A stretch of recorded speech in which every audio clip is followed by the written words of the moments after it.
백성들이 우상 숭배를 한다고 함은 여호와 하나님 앞에서 등을 돌렸다는 얘기가 됩니다. 그런 사람들의 특징이 무엇이냐면 자기의 욕심과 욕망을 위하여 살 수밖에 없다라는 겁니다.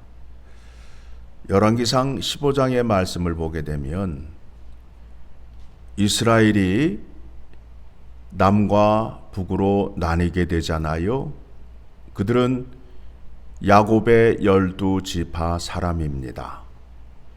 북쪽으로 10지파, 남쪽으로 2지파가 나뉘게 되는데 남과 북이 전쟁을 하게 됩니다. 같은 동족끼리 싸움을 하게 됩니다. 싸움을 하는 과정에서 남유다가 불리하게 되자 아람 사람에게 금품을 주고 우리를 도와달라 함으로 인하여 이방 나라가 전쟁에 개입하는 장면도 나오게 됩니다. 이 모든 문제가 하나님과 맺은 언약을 지키지 않음으로 인하여 하나님께서 그들을 친히 지켜주시지 않을 때에 일어나는 일들이라는 것을 기억하셔야 된다라는 겁니다. 사람이라는 존재는 태어날 때부터 죄악 가운데 출생을 해서 마음이 부패되었습니다. 그래서 그 마음 안에는 선한 것이 없습니다. 의로운 것도 없고요, 거룩한 것도 없습니다. 그러한 사람들이 하나님의 계명을 지킨다라는 것은 참으로 어려운 일입니다. 우리가 잘 알고 있는 욥기 말씀이 있습니다. 욥은 이유 없이 고난을 당한다고 생각을 하였습니다. 우리가 욥기를 살피면서 우리의 얕은 믿음으로는 고난이 당할 때에 잘 참고 견디면 하나님께서 복을 주신다. 그러니 꾹 참고 견뎌라 라는 것으로 이해를 하는데,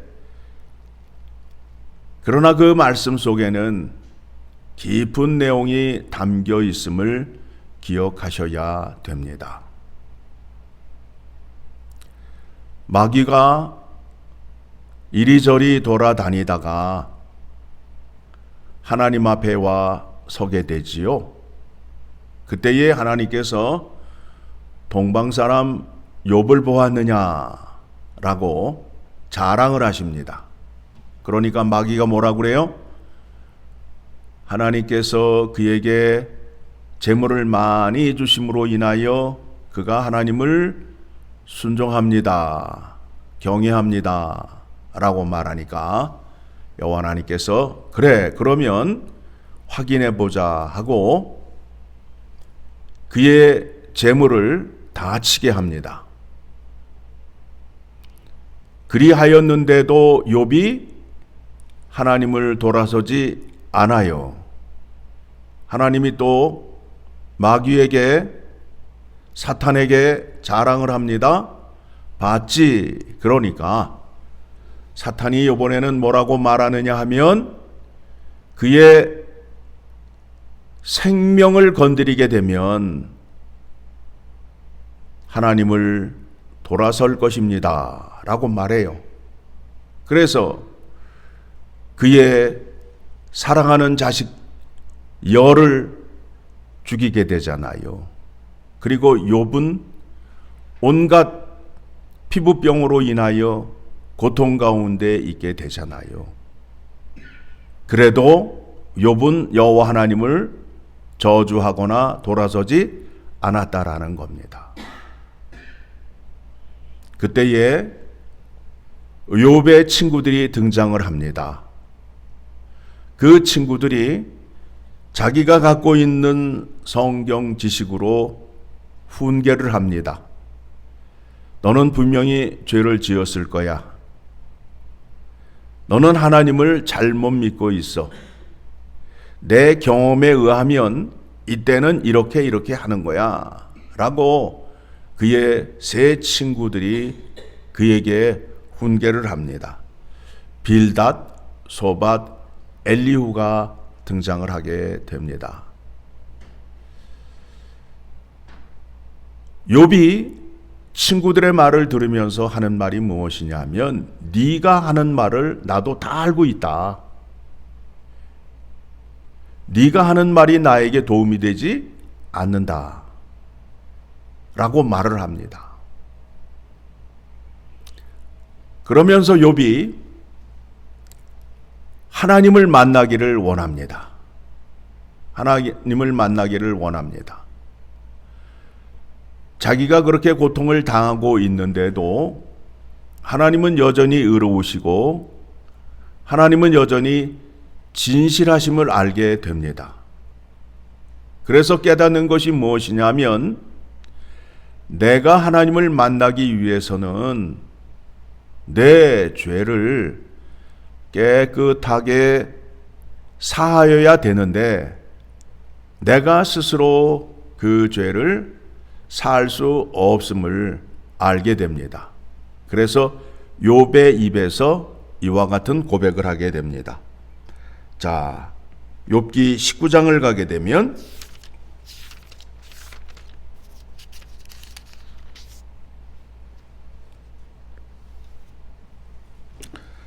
25절, 욥기 19장 25절 같이 읽습니다. 내가 알기에는 나의 대속자가 살아 계시니 마침내 그가 땅 위에 서실 것이라. 대속자가 있어야 된다라는 거예요. 욥이 뭘 깨달았다고요? 자기가 죄인이라는 것을 깨닫게 됨으로 인하여 나의 죄를 대속해 주실 분이 계시는데 그분이 반드시 땅 위에 서실 것이다. 누가 오실 것을 말하고 있는 거예요.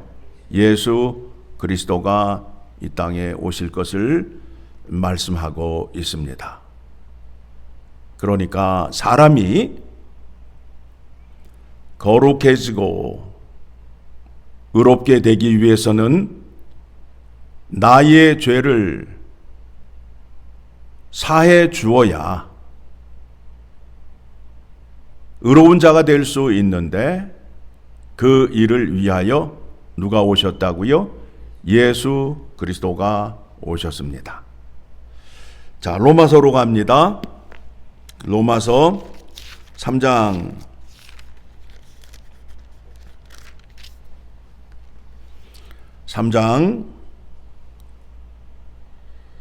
23절부터 말씀 보도록 합니다. 같이 읽습니다. 모든 사람이 죄를 범하였음에 하나님의 영광에 이르지 못하더니 그리스도 예수 안에 있는 속량으로 말미암아 하나님의 은혜로 값없이 의롭다 하심을 얻은 자 되었느니라. 예수님께서 우리의 죄를 대속해 주심으로 인하여 대신 대값을 치르시고 십자가에 죽으심으로 인하여 우리를 의롭다라고 하나님께서 인정하셨다라는 겁니다. 그래서 의로운 자만이 하나님 앞에 설 수 있게 되고 그 은혜를 받은 자는 서로 사랑할 수 있는 자리에 서게 되는 겁니다. 그래서 예수님께서 우리에게 말씀하시기를 내가 너희에게 새 계명을 주노니 서로 사랑하라. 서로 사랑하라. 그래서 예수 그리스도의 이름으로 구원받은 자들이 모인 공동체를 사랑의 공동체라고 말씀하고 있습니다. 하나님의 사랑과 의롭다 하심의 은혜를 받은 자들은 하나님의 계명을 지킴으로 인하여 서로 사랑할 수밖에 없다라는 겁니다. 그런데 이와 같은 현상과 능력이 나타나지 않음은 우리가 예수 그리스도 안에 있지 않기 때문에 그렇다라는 겁니다. 여러분, 예수 그리스도를 교회의 머리라고 말하잖아요. 그리고 우리는 그 몸의 지체라고 말하잖아요. 자, 그러면 이제 여러분 생각해 보시기 바랍니다. 그의 몸의 지체가 되었어요. 그러면 머리가 아침에 밖을 나가는데 온몸에 있는 지체가 함께 가요? 따로 떨어져 가요? 함께 가잖아요. 머리는 나아가는데 손과 발은 집에서 쉬지 않듯이 하나님의 명령에 순종하는 자가 되어야 예수 그리스도 안에 있는 자가 되는 것입니다. 입으로는 주여 주여 기도를 열심히 하는데 예수님께서 말씀하셨습니다. 아버지의 뜻대로 행하지 아니하면 내가 너를 정녕 모른다. 고 말씀하셨습니다. 우리가 이 아침에도 새벽 예배로 모여서 누구의 뜻을 구하는 거지요? 하나님의 뜻을 구하고 하나님을 배우는 겁니다. 우리의 욕망을 채우기 위하여 이 자리에 나온 것이 아니라 하나님이 어떤 분이신지, 그분이 나에게 어떤 구원의 은혜를 주셨는지, 그 구원의 은혜를 통하여 나를 어떻게 하시려는지에 대한 깊은 생각 속에 믿음이 시작이 되어야 됩니다. 그런데 하나님의 능력만을 구하여서 나의 욕망을 이루기 위하여 간구하거나 기도하는 것은 어리석은 행위라는 것을 깨달으시기 바랍니다. 그와 같은 마음을 갖게 되면 이웃이 나보다 잘 되는 것을 두 눈 뜨고 볼 수가 없어요. 내가 너희를 사랑한 것 같이 너희도 서로 사랑하라. 이 말씀을 지킬 때에 공동체 안에 진정한 평화가 임하게 되고, 나라와 나라끼리 아무리 조약을 맺고 사인을 많이 하면 뭐합니까? 1년도 못 가서 찢어질 계약인데, 이 땅의 진정한 평화는 예수 그리스도의 십자가의 복음이 임하여야 이루어짐을 우리는 알고 있습니다. 그래서 땅끝까지 이르러 십자가의 증인으로 살아야 함을 기억하시고 오늘도 책임과 사명을 다하는 여러분 되시기를 간절히 소망합니다.